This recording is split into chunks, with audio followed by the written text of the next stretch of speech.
Thank you for borrowing him to me and allowing me to love him and look after him for the short time that you gave him to me. Costa, I guess, he's paid his dues. You know, he made the move to Joburg. He's hustling. He's involved in the dance scene and starts working his way into the music scene. And then his career just goes. He did get love, a lot of love, and a lot of support. But there was times where he didn't have it easy. Not right. So I gave him a hug and I said, Jason, he's tired. He said, but I'm making new music more. Oh, last night I was up the whole night. There's a lot of music. I've got a lot of new music coming out. So I'm tired. So I said, okay, well, thank goodness Junior's driving so you can sleep a bit, on the way back.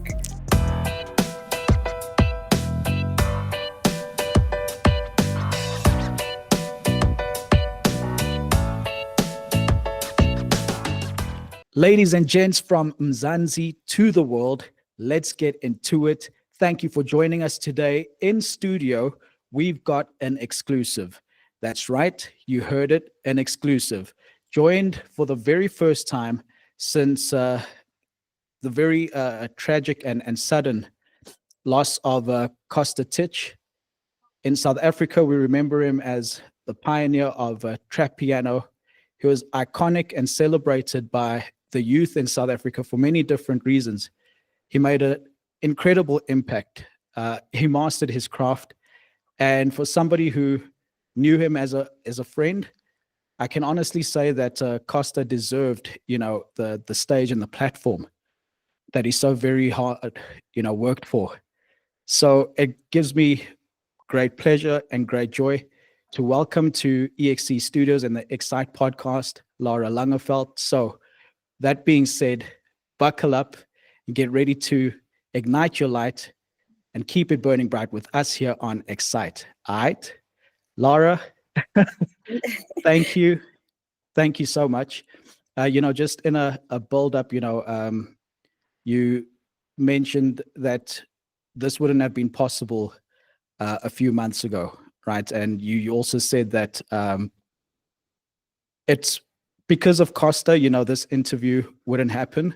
Yes, sir. And rightfully so. But at the same time, what really prompted me to reach out to you is because I could see that there was something that you wanted to say. There was something that you were searching for. And your voice was going out there, but I don't know if it was, being heard. And that is why I reached out, because, I've got that connection. I had that connection. I was trying to, reignite it with Costa, but he was just, levels, doing great things. So when I saw that quietly on Instagram, you had tried to, sort of speak up about it and about what you're feeling and what your thoughts are, I thought, okay, if ever there was an opportunity where I can help, give a platform for this voice to be heard, then that's what I want to do. And that's what's led us here today. So I just wanted to say thank you again for agreeing to this and for being here. And how are you doing? I'm much better, thank you. I don't think I'll be completely 100%. This is something you've just got to learn to live with. But thank you for your patience with me. We've been chatting on and off for quite a few months. Costa's gone now 2.5 years. So it was hard. And like I said earlier to you, that there would not have been, I wouldn't have been able to talk. It was just tears constantly. Excuse me. While you were talking about Costa, I got a little bit emotional. Thank you. Thank you for your patience. Sorry, did you have a question?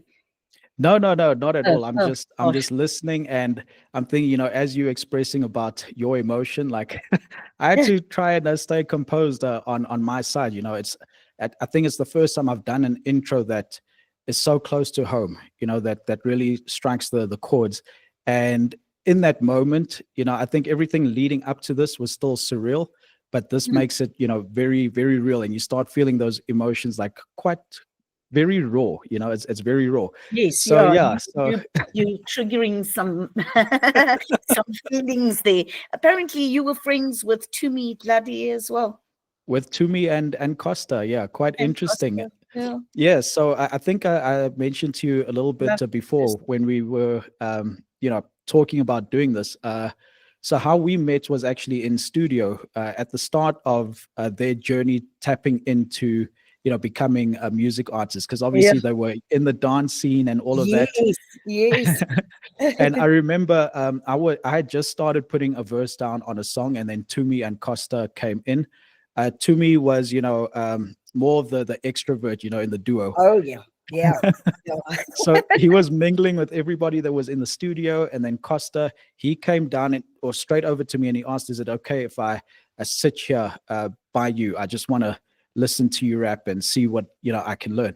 And he sat down and he listened very attentively, and he gave notes. When we stopped, and he was like, "Oh, I liked what you did here. Can you talk to me about your thought process? How did you think of these lines?" So he was always a student of the game, whether it would be in the dance industry or on the music side recording. Yeah. And yeah, from that point, I could see there was something really special about him, and he just surpassed us all in the end. So Lara, Love's blessings. yeah, no, and like blessings. Absolutely. Like, I just want to take things back a little bit, and maybe bring some warmth and joy into the atmosphere. Could you talk to us about what Costa was like, as a child? What are some of your earliest and fondest memories of him? Yes. Jam Alley. I don't know how old you are. Jam Alley. He was a baby, and that nappy in the lounge, and the bumps was going, Patanga music, and the bumps was going in front of the TV. Oh, that was so cute. Yeah. And then obviously there is so many moments that I've had, with Costa. We need, there's no time on this interview, honestly. Watching them grow up, oh, golly, he was very active, always happy, loved his food, and, so,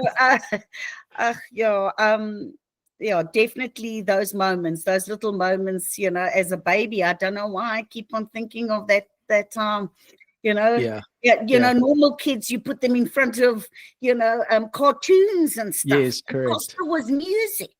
And music was on, and he was already dancing at that age. Amazing. Amazing. Yeah.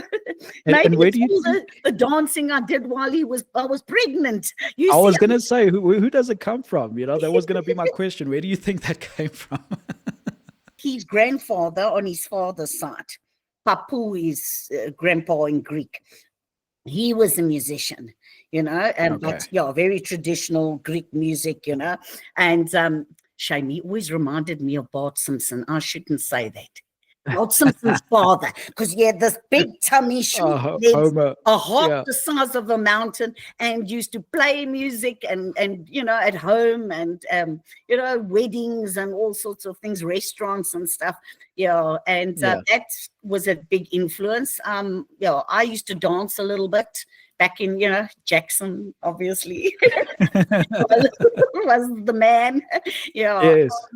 So there's always been music in the family, but not a specific genre, everything. Yeah. I always think listen to everything.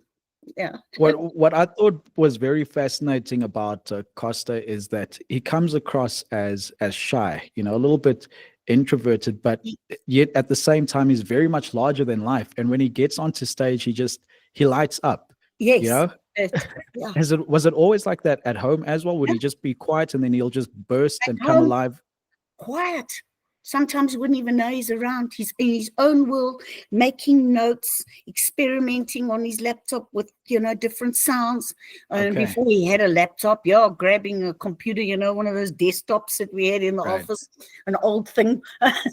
And Costa was always very creative, but always in his own way, and very, like you said, a good listener. Yeah. He was a real good listener. Yeah.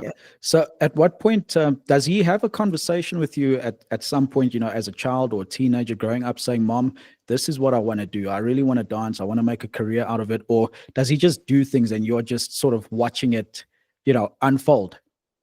Yes, that was Costa. He would just do stuff. And then come tell me this is what I'm doing. And if you object, then he'll give you 500 reasons why he wants to do it. And this is what he's going to do, you know?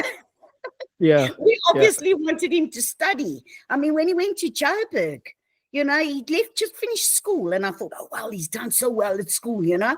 I mean, Shane, Costa was the only child that had the opportunity to have a private school education. Okay. So he was privileged that way to have that education because his father, his biological father, passed and left him some money with so that was put into education, where his other brothers went to normal public school and stuff. But I still believe it doesn't matter what school you go to, it's within you. If you've got passion and drive to do something, you will. Yeah. Anyway, we wanted him to go to varsity or do something. Not a chance. He says, I'm off to Joburg. I'm going to go and dance. Yeah. I'm like, what the hell? What are you going to dance? Are you going to put a tin on the side of the road and somebody's going to throw you pennies? You know, I had that in my mind. Like, you're going to dance. How are you going to eat? When are you going to sleep? Don't worry, Mom. You sleep at my buddy's place. I said, they got a separate bed. No, I'll sleep on the couch. You'll sleep on the floor, wherever. Oh, wow. I'm doing this. And I thought, oh, my God. Off, gone, went, followed these dreams. Yeah. Sure. Yeah. And it was never a thing of looking back for him. Eh? Sorry? Yeah, I was going to say it was no looking back for him. And then also, like you say, nerve-wracking as a parent. You know, me, I've got 3 kids, so I can relate to that somewhat.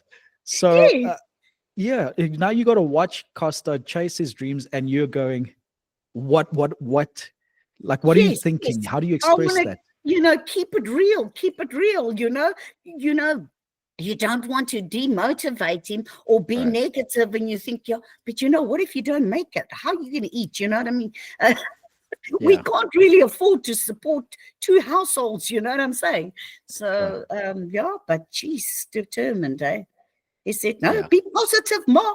I'm going to do this. I'm following my passion. If it doesn't work, then we can talk about other stuff, but I'm not going to give up. Wow. Oh, no, he was very determined. Yeah. And then did you guys discuss like any goals then when he's making this journey? Like, were there any sort of maybe time limits or things that you had put in place and established and you guys agreed on, like, okay, Costa, you can try this for 5 years. If it doesn't work, we've got to rethink the strategy? Or was it just, doesn't matter how long it takes, but I'm doing this? We went with the flow. You know, I would sort of watch from a distance, give calls, you know, and check up on him and what have you. And he would also update me, or, Mark, can I borrow some bucks, please? We're having a rough time. I know they had dancing. What's it? I think it was 2-minute noodles. Yes, they had to do some dance, you know, for 2-minute noodles. And 2-minute noodles gave them boxes. The guys boxes of 2-minute. I think they ate that for like 2 weeks. 3 weeks. They lived on 2-minute. They were living on it, yeah. yeah. But he, from there, like, you know, Rich, he met Rich, to me, all the guys together, and if they said to me, more, I'm learning things now. You know, my friends will teach me. I have a shower. I do my own washing. In the shower, you know, he showers, washes, he does his washing, all that. I mean, you think to yourself, when your son, your child gets his first check, the first thing I would have thought was Costa would go and buy a sound system of note.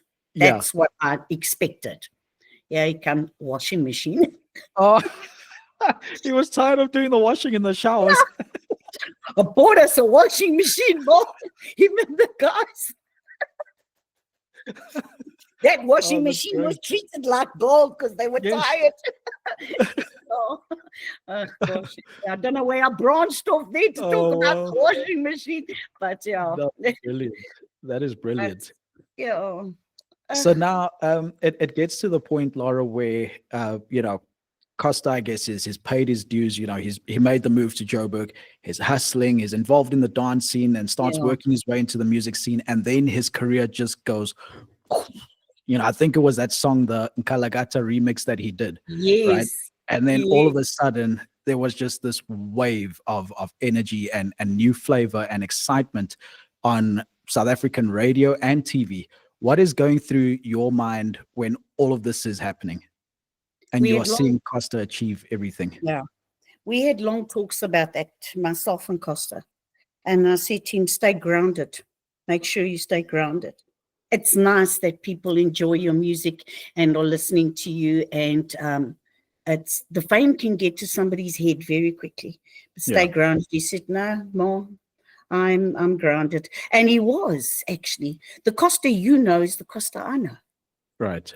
You know what I mean? There was not two different personalities.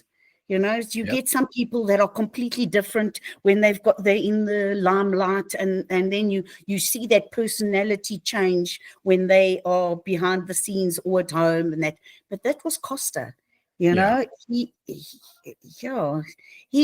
wasn't fazed by he would I think, and that's why people related to him, or he could relate to people, is because he was a people's person. He enjoyed people, but he wasn't even if somebody would make a negative comment, Costa would always try and look at it from another perspective, that person's perspective on things, and always calmly either say no, or and give a reason why, or explain. He had the patience, and where others would just gaslight, Costa, he had a different personality completely.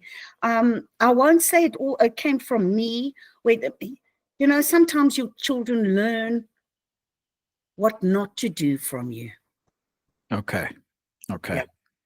That's quite a statement, right? It's loud, and it says a lot without having to say a lot. I'm not going to say, I gave birth to a celebrity, but I'm no celebrity, and I'm no perfect mom. Trust me, I made mistakes, and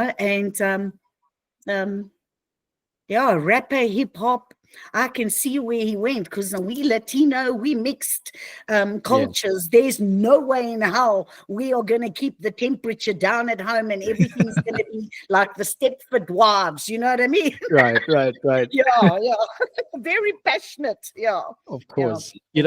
And with all that being said, right, and I listened to you explain about the conversations you had with him, and, just reminding him to stay grounded, right? He definitely lived that out and practiced that. And when I talk to some of the people from his team, like with the Angelo 250 machine, and you hear the kind of respect that they had for him, he always was looking for ways to put people in his circle on and elevate them. And that is what I loved so much, like just the humility and his passion for people that he loved, his friends, his family. Like, do you think it comes down to, because of your family unit, and that Latino culture and flavor, you always, put family first and at home or whatever? Is that where it comes from, that he was able to replicate that, in Joburg and with meeting friends, or was that just a different kind of spirit that he adopted as he just took on the world? I think he adopted that himself, because I don't want to take credit that we had no perfect family. We went through divorce. I went through divorces, and a divorce. Costa's dad.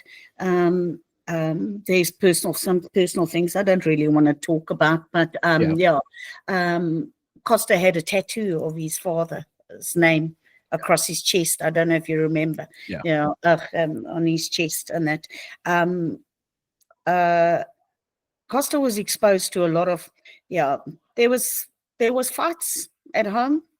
It's hectic. Do you remember that advert with Passion Perfume, where the vase of flowers gets thrown across the room? We had moments like that.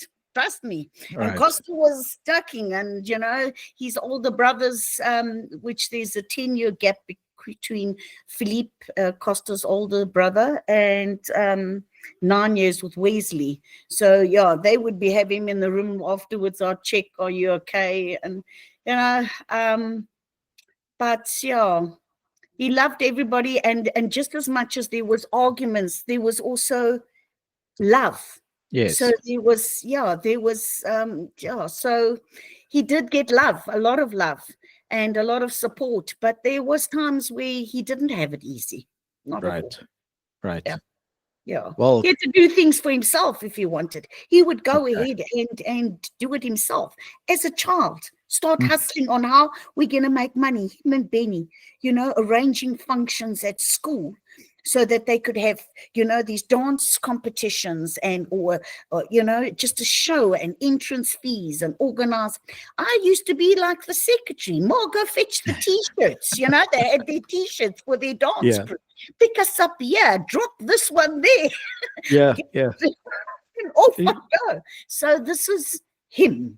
Yeah. From young, it was in him to organize shows and be in an entertainment world. Oh, That that's was him. beautiful. Yeah. And he sort of made sure that he kept that relationship intact, right? He very much involved you in the things that he was doing, events he was organizing. And then, later on in his career, even with the success, he would still, check in with you, keep you updated, talk to you about his thought process when making music. Yes. Sometimes we'd just be talking, but like it's mix this into this. And I thought, but have you ever tried? Can you imagine mixing Latino music with piano? What would that sound like? I don't know if the beats would go, because I don't music, but something that makes you get up and want to dance. Yeah. Yeah. And that's, what I remember him actually saying that when I asked him at one stage about the direction that he wants to go into in his music, and he said, "Look, I respect people, or rappers that are, very lyrical and make thought-provoking music, but I want people to dance. I just want people to have a good time. Happy. That's what I want to do." And he made sure that he went out and made that happen. Yeah, that's what and that is it at the end of the day, it's a good feel, look, there's a lot of in some of his songs, a lot of lyrics that hit home. Holy rain,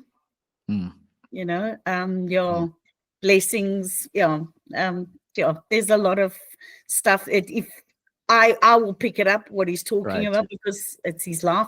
But like I say, we need 6 months if we're going to talk about Costa's life. We need a series. Sure. We need a series, right? We need a series, not even a documentary. We need a series. Brilliant. On Costa's life. Well, there's so many stories that can be told, from his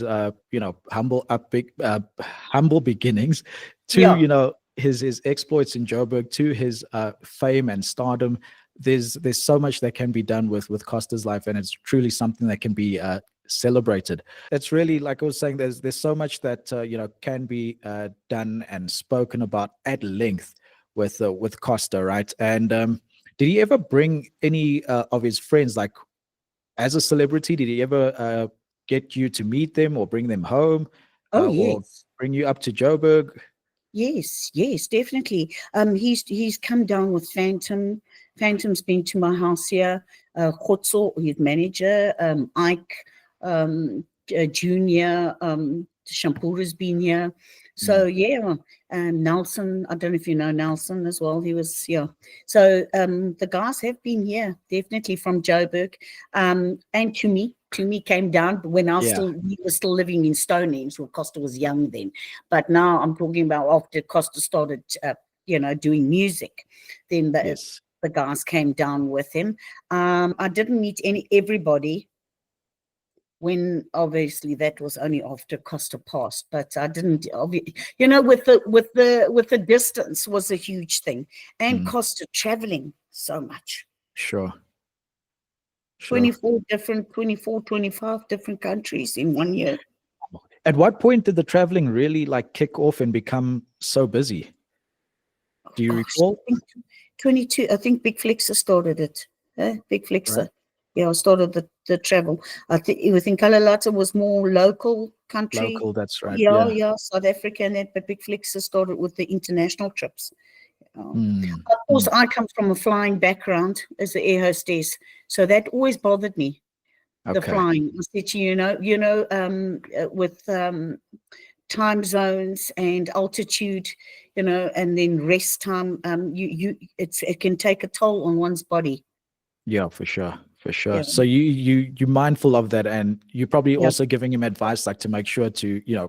rest and take care of himself Yes, with all yeah, the drink traveling. lots of liquids on board. Make sure you circulate. You don't want DVTs, your Wow. blood circulation, and and then get sleep as soon as possible. That's a mother never stops. No Yeah. matter how old you get, forget it. That mother's going to be in your ears. Oh, 24/7. Yes. Make sure you land. Give me the flight number. I want to track you on Flight Tracker. So I've got vehicle tracking on him. Make sure take off here. You're going to land there. Yeah. Yeah.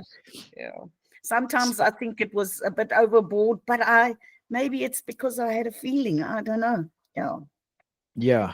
Well, like you say, you're a mother, and you're never gonna stop caring, right? No. That's always in you. That's always with you. Doesn't matter, and especially if your child, your baby, is traveling and out there. Yes. I can just Yeah. imagine that those concerns are even heightened. Yeah, and he went through some scary experiences. Benny Chill will tell you about that. We'll have to get him on. Yeah. So Benny, they went through, and obviously I would find out about it later because don't tell my mom, she's just gonna freak out. Yeah. But they grew up, and then he became a man. So there's but still checking up on a loved one. I mean, your wife, I'm sure, would check. Just let me know, pop me a WhatsApp that you landed safe. Or yes, and I still get into trouble about that because I don't know, the little boy in me just does his own thing and doesn't touch base. And I had no time then. I was busy with this. That's it. That's how it goes. So Costa, blows up, and he becomes a huge star, right? And he performs on grand stages, all over Africa. His jet setting, he gets himself to a point where he gets a record deal with Akon, which was just incredible in itself when the news came out.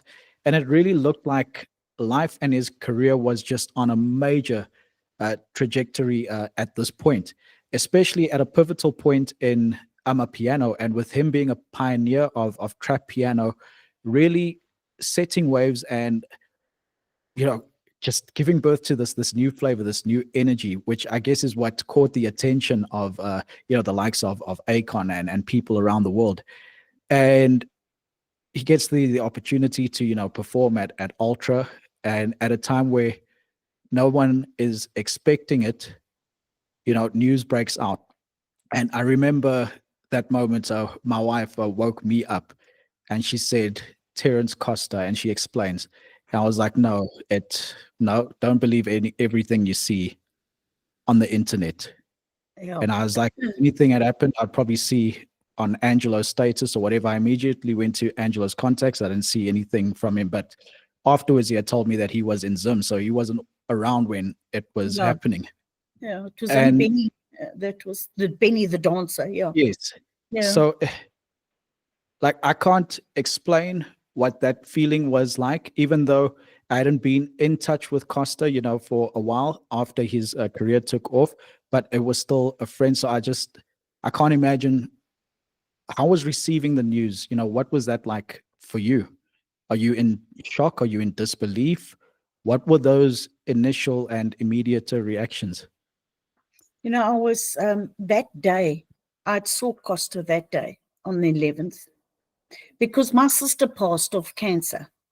My sister passed away, and we had a private memorial at my other sister's house. And early that morning, Costa and Junior drove through to Nelspruit to attend the memorial and then go back, obviously, for work. Mm.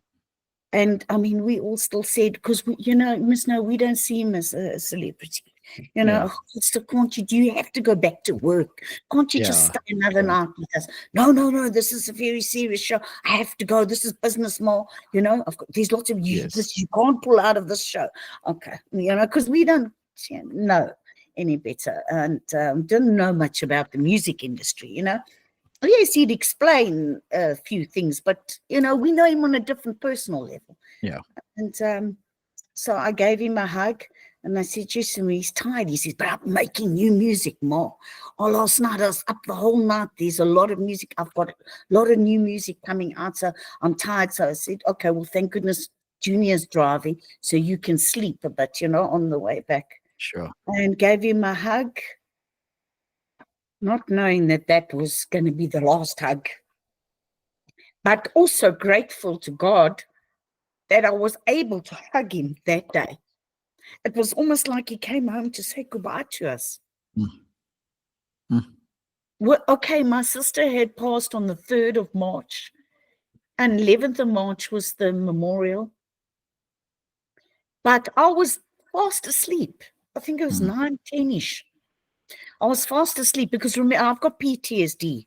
So I can't remember. There's like gaps in stuff. Every now and then something comes back, or, I've got mostly of what people have told me, Yeah. So I was fast asleep, and the phone rang, and then it rang again, sort of, and I was really deep in sleep. And I woke up and I saw it's Costa, and I'm, hello, Baba, how are you? Because, I called him Baba. And it was Ike, and he said, no, Ma, it's not Costa speaking. Costa's dead. Wow. I said, you're joking. I never forget those words. But I suppose, how do you break it? You can't hold people explain. He got it out. And apparently I dropped the phone. Apparently I was screaming so loud the neighbors came up. They're about 200 meters. I had 2 sets of neighbors that came. They thought I was being attacked. I was banging the walls, beating the windows. I was on the floor. Wow. I had gone crazy. Apparently we never slept that night. The next day we flew to Joburg on the 12th. I don't remember climbing on that plane. Wow. Sitting on that plane all the way to Joburg. That's what's scary. I can't remember that. I was like, I don't even know how you would, just explain it. It's like your body was just in motion, but your mind, almost like your spirit had left you, and you were just, I guess, in flight mode, and your body was just there. Terence, 7 days before that, I've got a voice message that I sent to Costa on his phone. It's on there, where I had a dream about him. And I still phoned him, and I told him how funny this dream was. He sent me shopping for a house for him. He said, I'm too busy. Go look for a house for me. I want to buy this house. And then I found a house with a studio in it. And I think, Costa's going to love this, studio in it.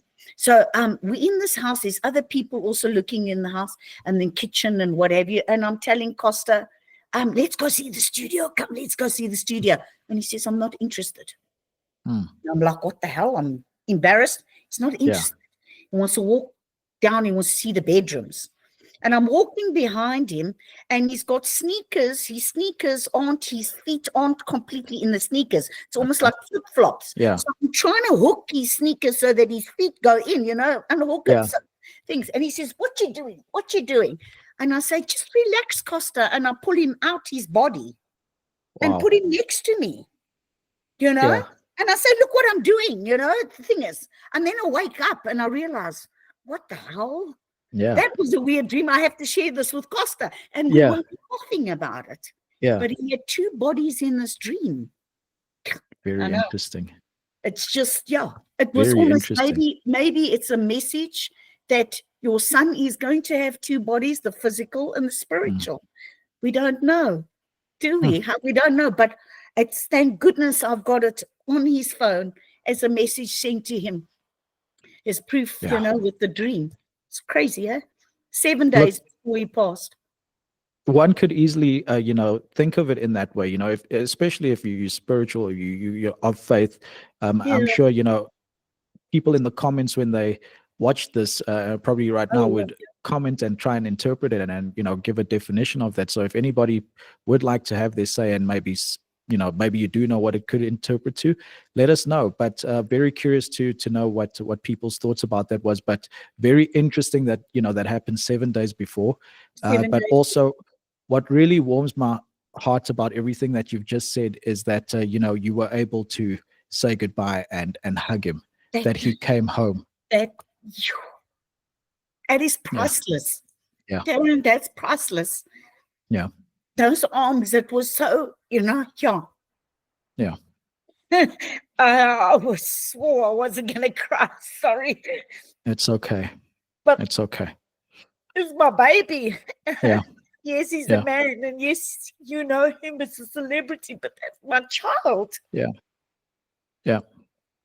It's never You're a It's never parent, easy. and you can't imagine. I don't want you to imagine. I don't wish it on anybody. But I also didn't want to have interviews and things like that and feel sorry for myself, because Yeah. I thought, how many mothers are out there? You can never relate to somebody's pain unless you've been through it yourself, and you can't expect anybody to understand it. I think it's like if you've never eaten ice cream, you can't expect somebody to sort of, explain to them what ice cream tastes like. Now that feeling is like your womb has been ripped out of you. Sure. I don't think, it's part of you. Yeah. That umbilical cord, her souls, that, It's I can't it's relate to those difficult. crazy people that murder their children and that. I can't relate. Yeah. Because to me, that is unconditional love. Yeah. I've never, you love your children. Yeah. And No. you've always got that natural thing. It's natural in you. Are they okay? Pick them up from school, or they got, they're not sitting around the corner smoking or whatever. There's all these little things, safety, you're worried about children. Don't put your finger in the plug.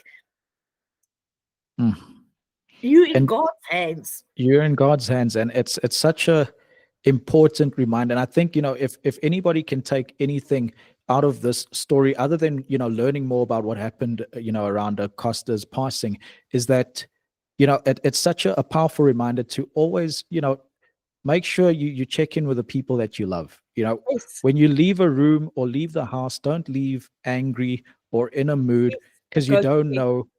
You don't know what's going to happen when you leave there. Every moment is precious.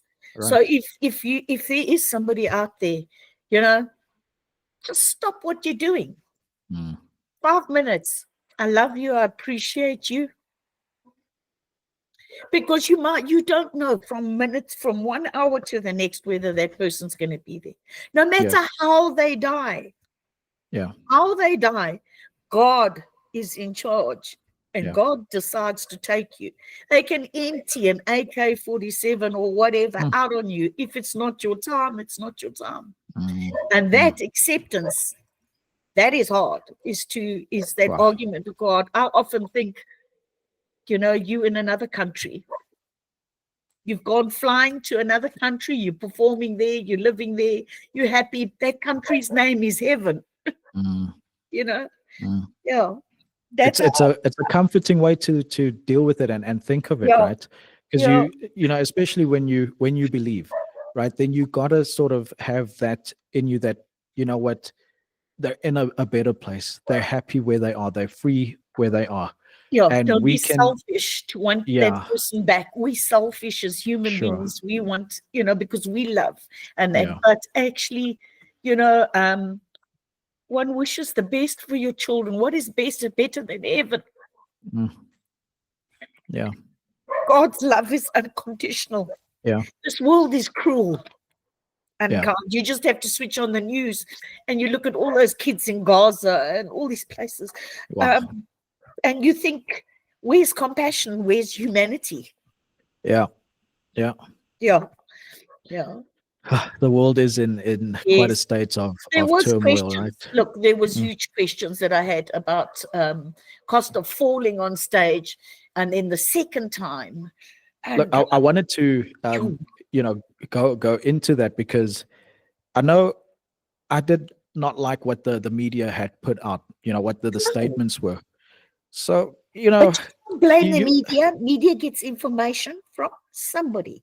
from somebody, but who and where would that information come from? Because I Yeah. remember, my wife and I, we were talking about it, and we we're like, but never did we ever witness anything, like this or hear of anything of epilepsy or anything from Costa. No, He's never. been on stage so many times, you're always dealing with the lights. Not Yeah. once did he say, guys, look, this is what I deal with. No, So if you see me, having a that's fit or hogwash. something, but That yeah, could be. so I've also look. This is all speculation. It could be a delay tactic. So you can't blame the ambulance because the ambulance could get information from somebody that says, "Oh, don't worry, he's got epilepsy." So they put him in the ambulance, and instead of transporting him to Barra, I think Barra Garnet is round the corner. Eh? right. I'm not Was sure. that the closest one? Barra Okay. Garnet, or they said another hospital, Mill Park. There's 2 hospitals close. Okay. But I think Barra is closer, hey? I don't know. I'm We not have sure. to Google that. Yeah. Anyway, but instead of doing that, you put him in the ambulance. So he's in the ambulance. Why the ambulance didn't drive to the hospital? Why? They drove him from one media tent to the next, which is not even, it's like 100, not even 100 meters away, and take him out there and put him on a stretcher, and he died there. So you must have thought, maybe in their mind, they thought, oh, he's just had an epileptic fit. But even If that's what was told to them. Like, I'm no medical genius, but yeah, there's lots of things. And nobody phoned me. Nobody just said to me, look, Lara, we thought he had, epilepsy, or this was a mistake, or whatever. I just want to know. Yeah. I'm not going to do anything to you. I just want to know. And do you feel like I can't bring back my son? But just tell me. Yeah. But keeping quiet, it makes you look guilty, of something. What are you hiding? Yeah. Because I mean, like you said, it's all speculation, and we can always, yes, not always, but we try to think of how circumstances could have played out. If somebody phoned you in that moment, you could have said, "No, he doesn't suffer from that. Please, this must be serious.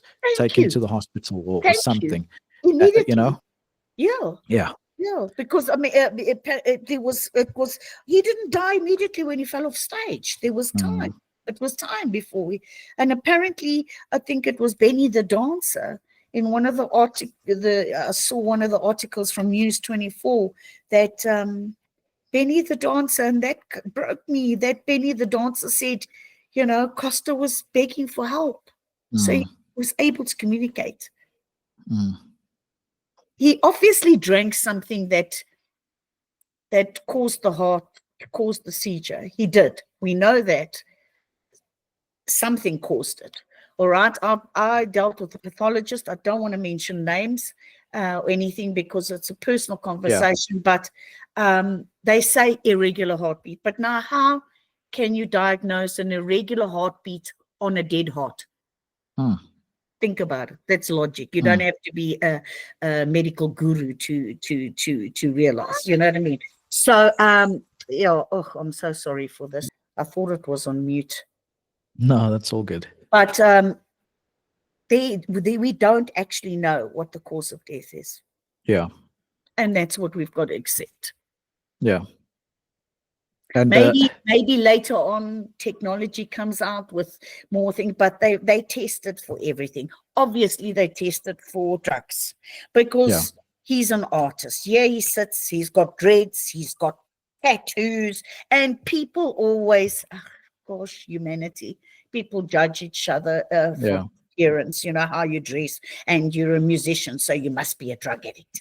But Costa had huge issues about drugs. I mean, anybody close to him knew that. Yeah. So, no, look, he was no saint. I think he tried a little bit of weed, but the guys laughed and said he was a weak one. He used to go to bed.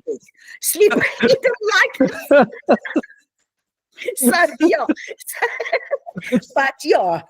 But drugs, no way. So, all right. Yeah, so what speculation? No proof. We don't know. I know it was something that you were fighting for a long time. Yes, just with the chats toxicology. Yeah, report. yeah. Um, did you mentioned you touched on acceptance. So does that mean you got it to a point where you've accepted it and you're just going to allow yourself to heal and move on, or do You you have still to. feel like there's Look, something is amiss and you there's got a to get part to of the me bottom? that will never let go. Okay. I will never ever, if funds were allowed, maybe, I don't know, um, you know, you always want to know, but you have to learn to live with others drive you crazy. Yeah. Because I was not there. I don't, I've spoken. Look, I have spoken to a fan that was that's a paramedic that's in Joburg that said to me, "No, this is things that happened were not right. They weren't handled in the right way, and etc." And I've got actual. Somebody took a photograph of Costa lying flat on his back with foam in his mouth. And I know from a bit of flying experience with up to level 3 first aid that you have to, if you have to put a patient in the recovery position so Right. that he doesn't choke on his Choke saliva. on it. Yes. Yeah, correct. Correct. So there's certain things there that is quite obvious that was not done correct. But Yeah. I'm just tired, Terrence. Yeah. Yeah. And you deserve to have, a peace for yourself and rest Yeah. for yourself, especially knowing that, where he is, he's at peace and he's resting. Yes. But it's Yes. us here, we still Yes. fighting it. We're And still fighting it, yeah. yes. Yeah. It's selfishness, you see. And I only really started, I needed alone time. And this year I managed to get alone time, completely alone, and properly grieve my son, Sure. and come to terms and do a lot of hard alone talks with God, and Right. and be grateful, get up in the morning and say, thank you for borrowing him to me and allowing me to love him and Yeah. look after him for the short time that you gave him to me Yeah. before Yeah. you took him home. Yeah. Yeah. Yeah. And it looks like, you are in a better place and a better space, Yes. even just to be able to have this interview and Oh, talk I'm about able these to things. talk. Gosh, I Yeah. Yeah. was in a bad place. You're doing great. Thank You're you. doing great. And before, we sort of move off or on from the subject, because, there are other great things that we can talk about. Yes. When you're trying to get to the bottom of things and have some questions answered, and I'm following you on Instagram and I'm seeing you putting out questions and just sharing your thoughts. Do you feel like at that point you are a little bit alone in the search for justice, like you're not being heard or seen? People aren't attaching merit to your very valid concerns and questions? Is there Yes. anyone with you in that fight? No, there isn't. What can people do? Think about it. If Costa was murdered, you cannot open an investigation unless you've got proof.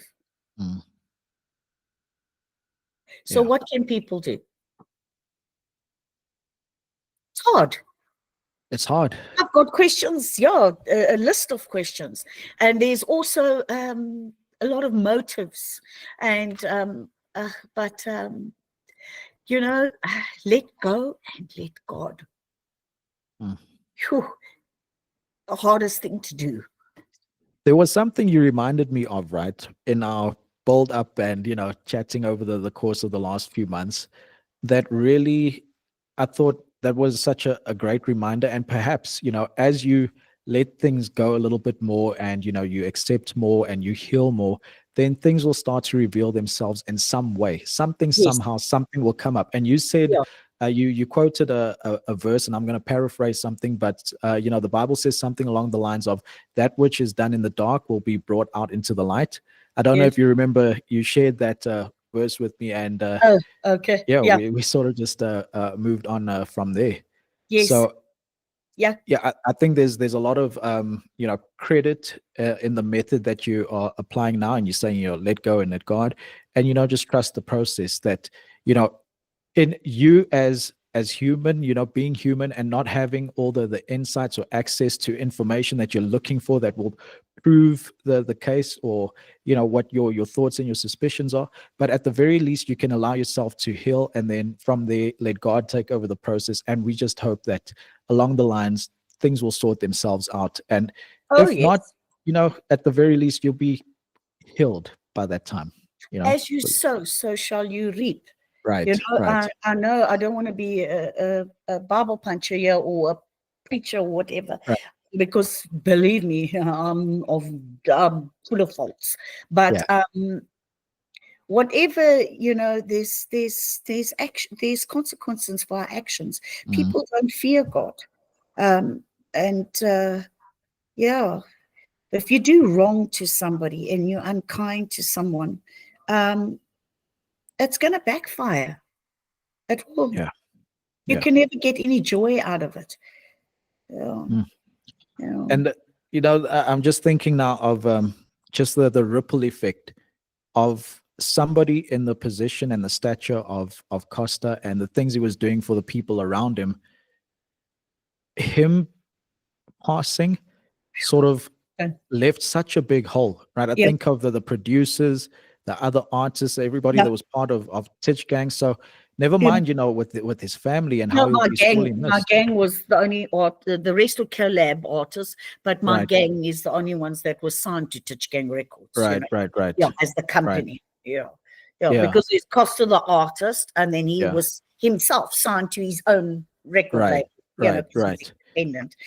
These are little things that I've learned now since he passed. Yeah. Yeah, yeah.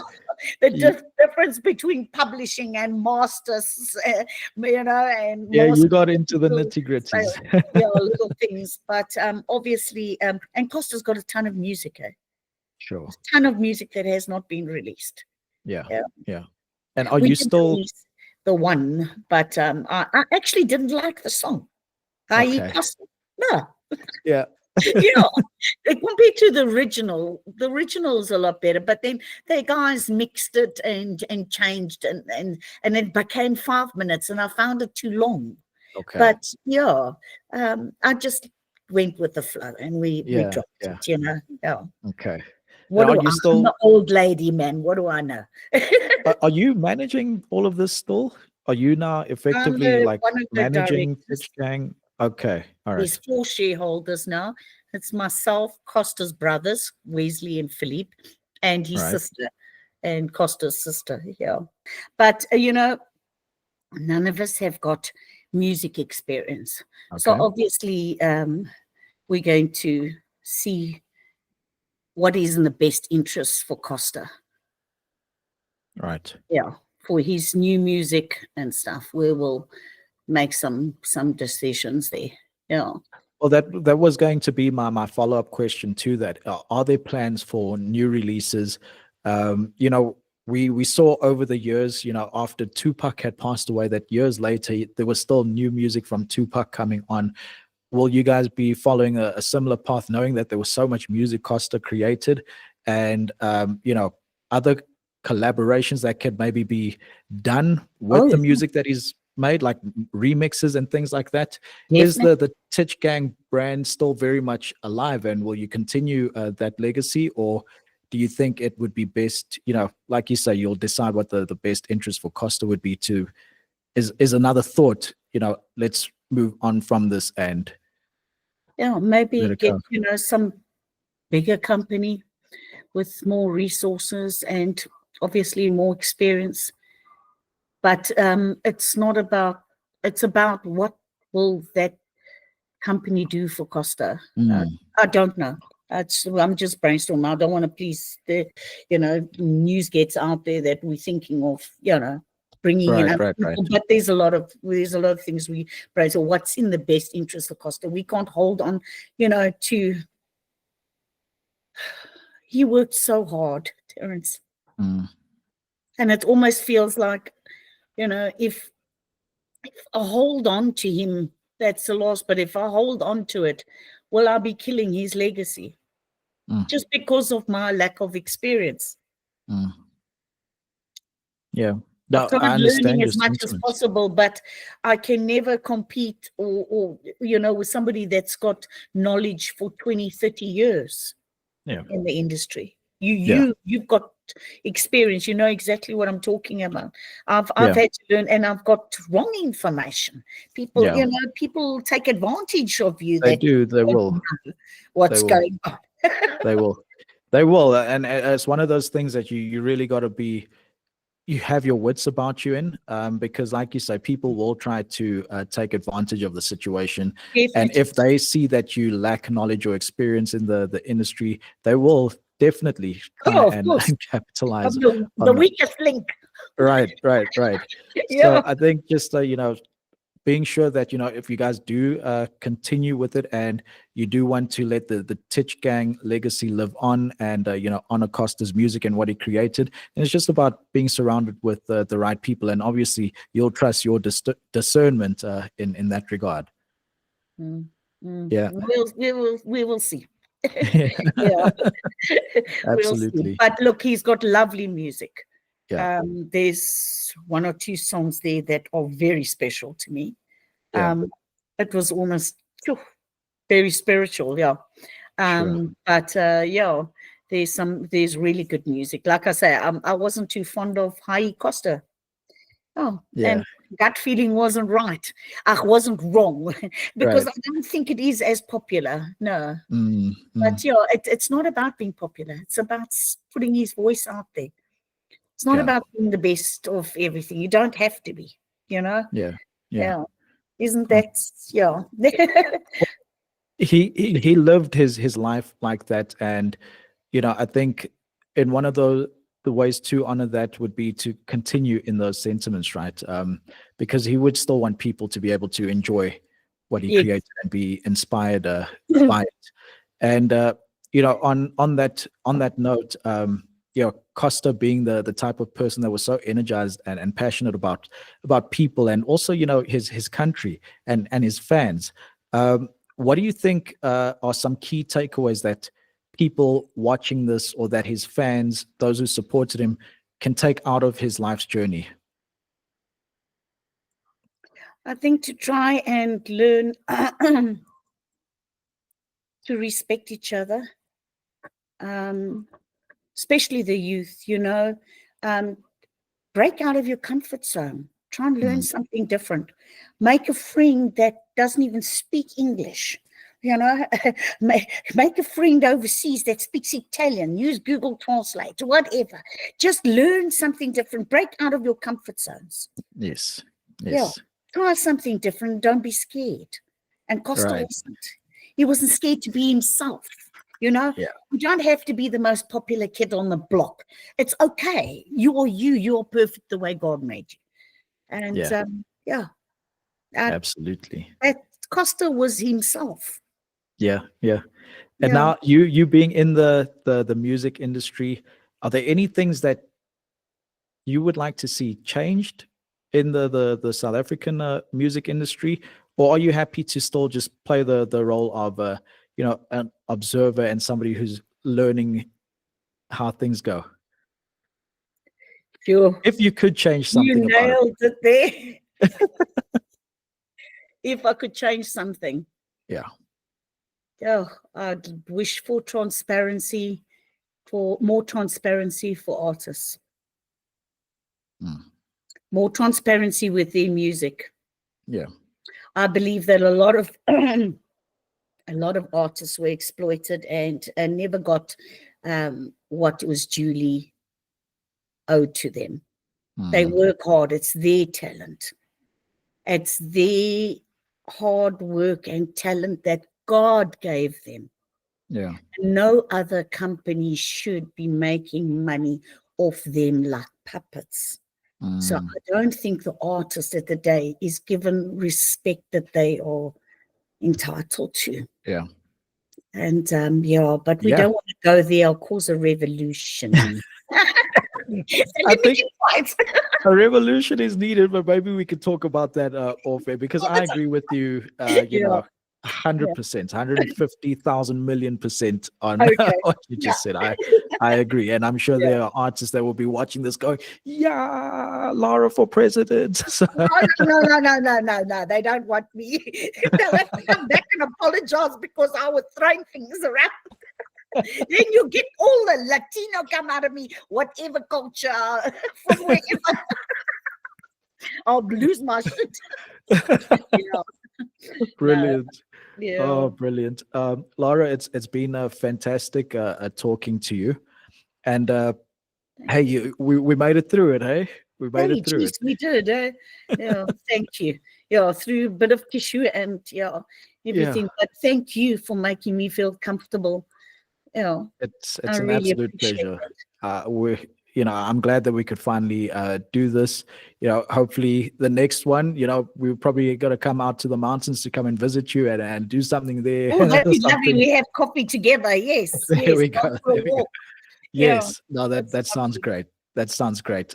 Do you have a final closing thought or message that you would like to get out there? Is there something on your chest that you felt that you've wanted to say? Obviously, within your comfort zone. There is something, but I will leave that for if there's another talk.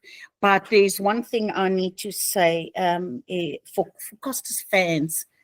Every mother's going to say good things about her son and what have you. But when somebody dies, they leave no secrets. Mm. And I saw his personal notes every day. And when fans, artists say thank you to my fans, I'm grateful for it. And you think, oh, yeah, he's just saying thank you. But Costa was thanking God every day, writing down his gratitude notes every day, saying thank you for my friends, thank you for my family, thank you for the fans that are enjoying my music. I hope to influence them, that they have a happy day. Wow. So he really That appreciated is incredible. it. Yeah, he That really is incredible. That's probably the best thing I've learned about Costa. That is It's books, beautiful. it's pages and pages. So it was an Oh, everyday thing. He got into writing gratitude notes. Yeah. He really sure. appreciated everybody. Wow. Yeah. Wow. Yeah. Geez, that's what a way to wrap things up and do a send off for us, Lara. That is a Okay. really beautiful sentiment and message. Thank you for all the memories you shared about Costa. And yeah, just for your time and being so open and also Thank vulnerable. you. Yeah. Thank you. Thank you. Have a happy day. You too, Lara. All All right. right. Bye. Well, there you have it, ladies and gents.